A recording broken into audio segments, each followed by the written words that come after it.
하나님의 교회는 어떤 사람들이 필요할까요? 하나님의 교회는 예배하는 사람들도 필요합니다. 또 열심히 기도하는 사람도 필요합니다.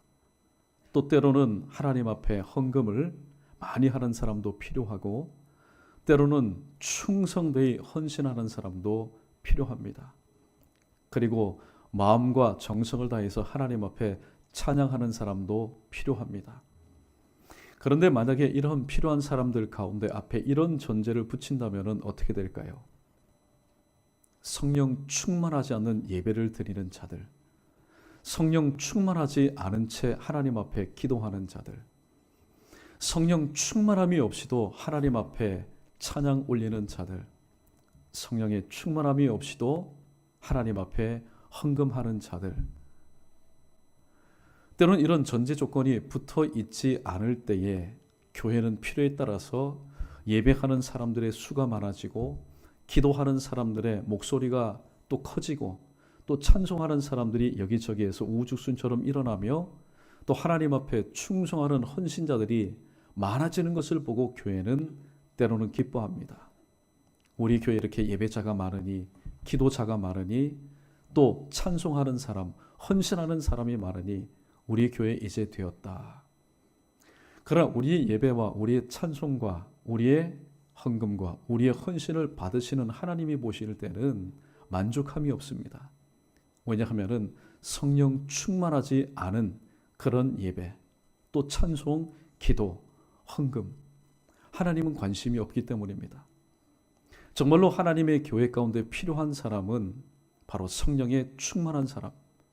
성령에 충만한 이유는 무엇입니까? 성령은 하나님의 깊은 것까지라도 통달하신다라는 말씀처럼 성령에 충만하지 않고는 예배를 통한 하나님의 뜻이 무엇인지, 또 나의 이 기도를 통한 하나님의 뜻이 무엇인지, 찬양을 통한, 헌금을 통한, 충성을 통한 하나님의 뜻이 무엇인지 알지 못한 채 그저 내 열심만 가지고 신앙생활하는 것 밖에 없기 때문입니다.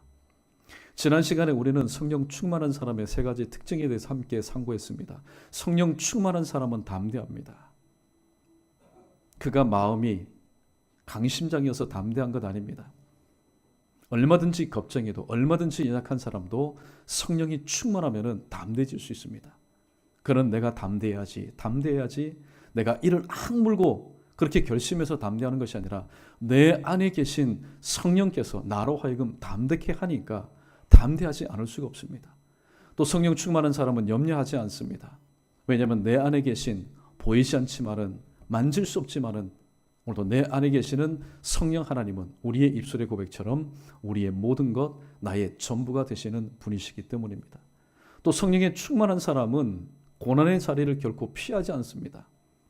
그 고난의 자리에 하나님의 뜻이 있음을 믿고 그 자리를 기도 자리로 변하여서 하나님 앞에 영광을 올려드리는 사람, 이 사람이 바로 성령에 충만한 사람들입니다. 오늘 본문에 보면은 예루살렘 교회 가운데 또 큰 시련의 바람이 불기 시작하였습니다. 오늘 12장 이전에는 유대 종교 지도자들에 의한 핍박과 고난과 억압이 참 많았습니다. 산에 들인 공에 오늘 불려갑니다. 자, 너희가 예수의 이름으로 복음을 증가하지 말아라. 예전에는 종교적인 그런 핍박과 억압이 있었는데, 이제 종교적인 핍박을 하였던 수장격인 이 사울이라는 청년이 회심한 뒤에 좀 잠시 이 초대교회가 진정 국면에 접어들었습니다. 그런데 이제는 종교적인 억압과 핍박이 아니라 그 나라의 왕인 헤롯 왕이 정치적으로, 공식적으로, 공개적으로 예루살렘 교회를 핍박하기 시작하였습니다. 1절 말씀해 보니까 헤롯 왕이 교회 몇 사람을 붙잡기 위해서 오늘 그 중에 야고보를 칼로 죽였다, 그렇게 말하고 있습니다. 이 야고보는 누구일까요? 예수님께서 늘 기도 가실 때에 항상 대동하고 갔던 3인방 중에 한 명입니다. 베드로와 야고보와 요한. 그리고 이 야고보는 바로 요한의 형이기도 합니다. 그리고 이 야고보는 바로 세베대의 아들이기도 합니다. 그리고 이 야고보는 성격이 얼마나 불같았는지 바로 보아너게라는 그런 별명을 가질 정도로 주님의 일 가운데 열심을 품었던 지도자였습니다. 그 지도자가 하루아침에 순교를 당합니다. 그런데 그 순교를 당한 이 모습을 보고 유대인들이 너무나 기뻐하고 즐거워합니다. 이 모습을 본 헤롯 왕이 생각하기를, 헤롯 왕은 원래 친유대적인 그런 정책을 폈습니다. 친유대적인 그런 정책을 펴는 것 가운데 또 먹혀 들어갔던 정책이 뭐냐면은 그리스도인들을 핍박하는 것이었습니다. 사실 이 유대인들은 예수 그리스도를 믿는 사람을 핍박하기는 하였지만은 그들을 죽일 만한 그런 권한이 그들에게는 없었습니다. 그런데 왕이 공식적으로 정치적으로 오늘 지도자를 한 명을 순교를 시키니 유대교 사람들이 좋아하지 않을 수가 없었습니다. 그래서 베드로도 옥에 가두었습니다. 그런데 그 기간은 무교절이었습니다. 유대인들은 무교절 날에는 사람을 옥에 가두거나 또 이렇게 핍박하는 것, 재판하는 것을 꺼려야 했습니다. 그래서 유월절 이후가 되면은 내가 저 베드로까지도 내가 죽이리라. 그래서 온 이 유대인들의 마음을 내가 사로잡으리라. 그런데 이게 어쩐 일입니까? 야고보는 순교를 당하고 베드로는 옥에 갇혔습니다. 초대 예루살렘 교회로 봐서는 절체절명의 위기입니다. 그런 5절 말씀에 보면은 평온한 그런 예루살렘 교회의 모습이 나타납니다. 교회는 바로 베드로를 위해서 하나님께 기도하였다. 스가랴 13장 7절에 보면은 목자를 치려니 바로 양의 떼가 흩어지리라는 말씀이 있습니다. 상식적으로 보면은 교회 두 지도자를 쳤습니다. 즉 한 명은 옥에 갇혀 있고 한 명은 죽었습니다. 풍비박산 나야 됩니다. 공중분해가 되어야 됩니다. 다 도망쳐야 됩니다. 자기의 목숨을 살리기 위해서 숨어야 됩니다. 잠수해야 됩니다. 그러나 그들은 함께 모여서 하나님 앞에 기도하였습니다. 여러분 보십시오. 오늘 예루살렘 교회가 이 큰 일을 앞두고 고난과 또 어려움이 있을 때 함께 모여 기도할 때 어떤 놀라운 역사가 일어났습니까? 하나님께서 주의 천사를 보내어서 이 베드로가 갇혀있는 이 감옥 가운데 투입을 시켰습니다. 그런데 이 헤롯 왕이 얼마만큼 신경을 써서 이 베드로를 감시하도록 하였냐면은 4사람을 1조로 해서 4조를 만들었습니다. 24시간입니다. 감시하였습니다. 혹시 도망가지 않을까? 그러나 아무리 사람이 겹겹이 감시하고 또 여러분 얽면다 할 때도 이 주의 천사가 나타나서 저녁에 잠자고 있는 베드로를 깨웁니다. 일어납니다. 손에 있는 모든 것들이 풀립니다. 첫 관문, 두 관문 다 지납니다. 쇠문을 지날 때에 문이 저절로 열렸다. 도무지 무엇을 통해서 여러분 설명할 수가 있겠습니까? 무엇을 통해서 설명할 수 있겠습니까? 이것은 바로 하나님의 강력한 역사 외에는 이런 일이 있을 수가 없는 겁니다. 베드로는 그때까지도 이것이 꿈인지 생신지 비몽사몽간입니다. 그러나 나중에 깨닫고 오늘 본문에 보니까 한 집을 방문하게 되었습니다. 이것도 하나님의 섭리입니다. 사실 이 베드로를 향하여서 기도하였던 초대교회가 얼마나 많았습니까? 335 모여서 여러 곳에서 베드로를 위해서 기도했을 겁니다. 그런데 12절 말씀을 한번 보십시오. 12절 마가라고 하는 요한의 어머니 마리아의 집에 갔을 때에 여러 사람이 모여서 기도하였다라고 말하고 있습니다. 오늘 이 말씀을 우리의 삶 가운데 한번 적용해 보도록 하겠습니다. 사실 고난이라는 것은 신앙생활하는 우리에게만 여러분 문을 두드리는 것 아닙니다. 그리스도인으로서 사업할 때도 우리의 삶 가운데 고난이 뜻하지 않게 또 불청객을 통하여서 우리의 삶 가운데 와서 어려움을 줍니다. 가정에도 마찬가지입니다. 내 건강에도 마찬가지고 내 인생에도 마찬가지입니다. 여러분 왜 문제가 있는지 아십니까? 내가 예수 그리스도를 믿는 바로 성도이기 때문에 그리고 내가 살아있기 때문에 문제는 항상 나의 삶 가운데 그림자처럼 따라다닙니다. 때로는 육신의 질병이, 때로는 사업의 어려움이, 때로는 마음의 어려움이, 그리고 때로는 막힘과 다침과 꼬임이 나의 삶 가운데 무거운 짐이 될 수가 있습니다. 그 무거운 짐이 나의 삶 가운데 현실이 될 때에 우리는 어떻게 해야 되겠습니까?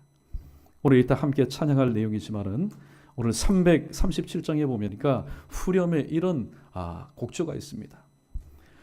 무거운 짐을 나 홀로 지고 견디다 못해 쓰러질 때 불쌍히 여겨 구원해 주리. 은혜의 주님 오직 예수. 은혜의 주님 오직 예수. 할렐루야. 여러분, 초대교회라고 무슨 힘이 있겠습니까? 사실 자녀도 그렇지 않습니까? 아무리 우리 아버지 어머니가 못났다 할지라도 부모님이 계시니까 자녀들이 어디를 가도 떳떳한 겁니다. 오늘 또 돌아갈 집이 있지, 나를 반겨줄 부모님이 계시지, 떳떳한 겁니다.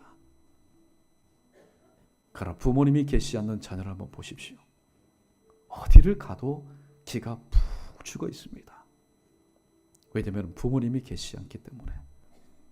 오늘 어쩌면 초대교회 성도들이 그러하였을지도 모르겠습니다. 두 지도자가 며칠 상간으로 한 명은 순교를 당하였습니다. 한 명은 언제 석방될지 알지 못하는 감옥 가운데 지금 갇혀 있습니다. 고아와 같은, 버려진 바 같은 그런 마음의 무거운 짐을 짊어지고 있었던 이 초대교회 성도들.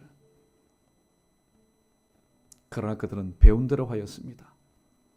마태복음 18장 20절 말씀, 두세 사람이 내 이름으로 모인 곳에 내가 그들 중에 있겠다라는 주님의 말씀을 기억하고 그들은 무거운 짐, 나 홀로 짊어지고 가다가 쓰러질 때 그들은 한두 명씩 3, 4, 5 모여서 하나님 앞에 기도하기 시작합니다. 여러분, 무거운 짐, 무서운 짐, 감당할 수 없는 것 혼자 짊어져 보십시오. 정말로 서글픕니다. 정말로 힘듭니다. 그러나 나와 똑같은 짐을 짊어지고 있는 사람이 있다는 사실을 보게 될 때에 서로 위로하게 됩니다. 서로 이해하게 됩니다. 그리고 서로를 위해서 기도하게 됩니다. 그때 말씀처럼 하나님의 놀라신 섭리 가운데서 오늘 자유하였던 초대교회 성도들이 모여서 기도할 때에 갇혀 있었던 베드로가 바로 감옥에서 나오는 그런 귀한 역사가 일어나게 된 것을 보게 됩니다. 오늘 말씀을 통해서 저는 두 가지 교훈의 말씀을 함께 상고해 보고자 합니다. 첫 번째, 성령 충만한 사람은 어떤 사람이냐? 우리 크게 한번 따라해 보겠습니다. 성령 충만한 사람은 문제를 문제로 보지 않습니다. 왜 문제를 문제로 봅니까? 첫 번째, 하나님의 말씀을 기억하지 못하니까. 하나님의 말씀을 기억하지 못하니까 하나님의 말씀을 붙잡지 못합니다. 문제는 나에게 큰 문제로 와닿습니다. 문제를 문제로 여기는 사람은 마음의 심경의 변화가 일어납니다. 그 문제가 염려거리입니다. 근심덩어리입니다. 그 문제가 나의 삶 가운데 두려움덩어리입니다. 문제를 문제로 본다는 것은 무엇을 의미합니까? 내 안에 하나님이 계시지 않는다는 것을 의미합니다. 문제를 문제로 보니까 하나님, 그 크신 하나님이 문제보다 작게 여겨집니다. 여러분, 아무리 믿음이 있어 보십시오. 하나님이 계시고 문제가 있는데 문제가 하나님보다 더 커 보일 때에 그 사람은 지금까지 예배하는 자요, 기도하는 자요, 헌신하는 자이지만은 어떻게 문제보다도 작게 여겨지는, 보여지는 그 하나님께 기도할 수 있겠습니까? 그러나 문제를 문제로 여기지 않는 자는 왜 그럴까요? 그것은 바로 하나님의 말씀을 기억하기 때문입니다. 조금 전에 말씀드린 것처럼 초대교회 성도들은 지혜로웠습니다. 두세 사람이 내 이름으로 모인 곳에 나도 그들 중에 있겠다. 마태복음 18장 20절 말씀을 그들이 기억했기 때문에 그들은 문제 앞에 무릎 꿇는 사람이 아니라 바로 하나님 앞에 기도하는 사람이 될 수밖에 없었던 것입니다. 성령에 충만한 사람은 이미 말씀드렸지만은 문제를 문제로 여기지 않을 뿐만이 아니라 문제를 앞에 놓고 하나님 앞에 기도합니다. 우리가 잘 알고 있는 히스기야 왕을 한번 보십시오. 아수르 왕이 쳐들어온다라는 그 서신을 적군의 사신으로부터 손에 받아들었습니다. 왕이었지만은 히스기야 왕이 할 수 있는 것은 아무것도 없었습니다. 그래서 여호와의 전에 올라가서 그 편지를 펴놓고 하나님 앞에 기도하였던 것입니다. 성령에 충만한 사람은 절대로 문제 앞에 무릎을 꿇지 않습니다. 그러나 성령의 사람도 무릎을 꿇습니다. 누구에게 무릎을 꿇을까요? 하나님 앞에 무릎을 꿇습니다. 문제 앞에 무릎을 꿇고 여러분 한숨 지시고 또 불평원망해 보십시오. 그 문제는 우리에게 또 다른 문제를 자꾸만 야기시킬 뿐입니다. 그러나 그 문제를 우리의 삶 가운데 허락하신 하나님께 오늘 또 무릎 꿇을 때에 하나님, 지금 하나님께서 내게 허락하신 이 고난이라는 시험지, 이 어려움이라는 시험지, 제가 풀 수 있는 능력이 없습니다. 하나님, 이 시험 문제를 통한 하나님의 뜻이 무엇입니까? 지혜로운 학생은요, 시험 문제지 안에서만 여러분 머리를 쿵쿵 앓지 않습니다. 선생님을 찾아갑니다. 그 문제를 제출한 선생님께 찾아가서 선생님, 저 이 문제 너무나 어려워서 풀 수가 없습니다. 선생님, 이 문제를 어떻게 하면 풀까요? 선생님, 저에게 답을 가르쳐 주십시오. 이것이 지혜로운 학생입니다. 마찬가지로 우리의 모습도 마찬가지입니다. 이 땅에 되어진 모든 일, 하나님의 그 허락 없이 된 일이 무엇이겠습니까? 슬픈 일이든 좋은 일이든 기쁜 일이든 울 일이든 간에 모든 것이 하나님의 뜻대로 되어서 하나님 허락하에 되어진 일이라면은 오늘 그 문제지 앞에서 무릎 꿇고 왜 나에게 이런 어려운 문제가 나에게만 있느냐 불평 원망할 것이 아니라 오늘 초대교회 성도들처럼 문제지 앞에 무릎을 꿇는 것이 아니라 보이지 않지만은 오늘 이 현장 가운데 실존하시는 하나님께 무릎을 꿇고 하나님, 저 솔직히 모르겠습니다. 도대체 왜 저희 예루살렘 교회 가운데 야고보가 순교를 당해야 하죠? 또 베드로가 왜 감옥에 갇혀야 되죠? 저희는 도무지 모르겠습니다. 하나님 답을 가르쳐 주십시오. 여러분, 교회는 그렇습니다. 고여있는 물이 썩듯이 교회도 모든 것이 평안하고 모든 것이 안정되면요, 그것이 하나님의 은혜인 줄로 알지만은 물론 하나님의 은혜요 하나님의 복입니다.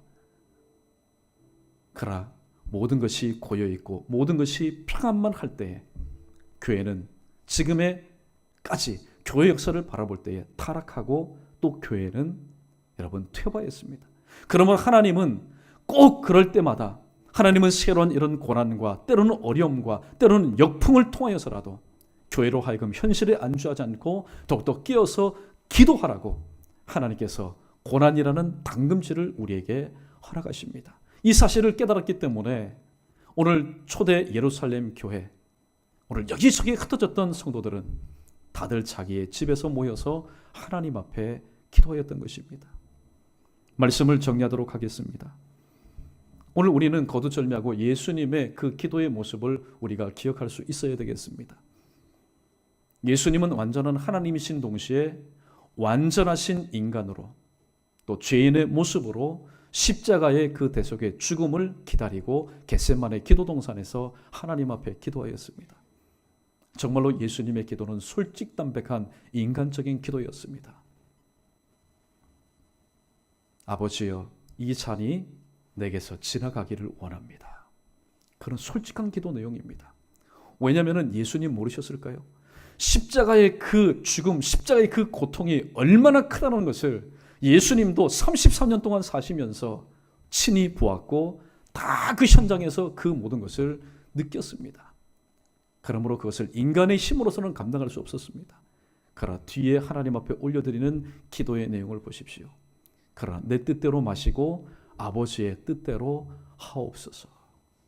예수님께서는 이 고난, 이 절체절명의 위기를 어떻게 극복하시고 하나님의 뜻을 이루었을까요? 그건 바로 하나님 아버지께 무릎 꿇음으로 하나님께 기도함으로 이 모든 것을 이루어 나가셨습니다. 오늘 본문에 보면은 이 모든 역사는 하나님의 절대 주권 하에 이루어진 하나님의 섭리입니다. 그러나 오늘 그 배후에는 그리고 삶의 현장, 고난과 어려움의 그 현장 가운데는 초대 예루살렘 교회 성도들의 335 모여서 하나님의 도우심을 구하는 저들의 무릎 꿇음이 있었기 때문에 오늘 베드로는 석방이 되었고 예루살렘 교회는 큰 아픔이 있었지만은 이를 계기로 하여서 더욱더 부흥 성장되었다라고 오늘 성경은 말씀합니다. 오늘 예루살렘 교회를 향한 이 헤롯의 그 모습은 어떻습니까? 절대 갑입니다. 예루살렘 교회는 명함도 내밀지 못하는 을의 입장에 있었습니다. 그래서 한때는 이 헤롯 왕이 마음껏 예루살렘 교회를 주물럭거렸습니다. 살리기도 하고 죽이기도 하였습니다. 그러나 예루살렘 교회는 이에 인간적인 반응을 보이지 않고 하나님만 상대하여 하나님 앞에 기도할 때에 오늘 본문 말씀, 뒤에 말씀 여러분 보십시오.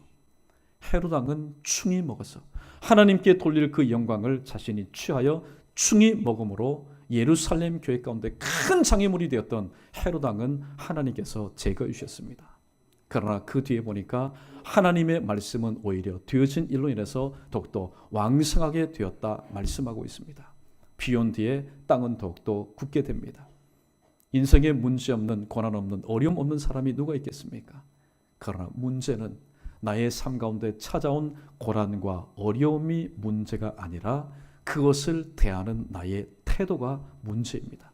아무쪼록 우리의 삶 가운데 핍박 혹은 고난 혹은 어려움이 자꾸만 나의 삶에 문을 두드릴 때에 오늘도 그러한 것들로 인해서 초대 예루살렘 교회 성도들처럼 하나님 앞에 무릎 꿇음으로 오늘도 하나님의 때를 따라 도우시는 은혜의 강력한 손길을 통해서 이 모든 것을 해결받으시고 오히려 해결받은 이후에 하나님의 말씀과 세우신 몸된 교회가 더욱더 흥황하여 나아가는 그런 귀한 은혜를 오늘도 그들이 체험하였다면 우리가 믿고 우리 또한 그렇게 순종할 때에 우리의 체험이 될 줄로 믿습니다. 그러한 저와 여러분 우리 모두 되기를 주님의 이름으로 축원합니다.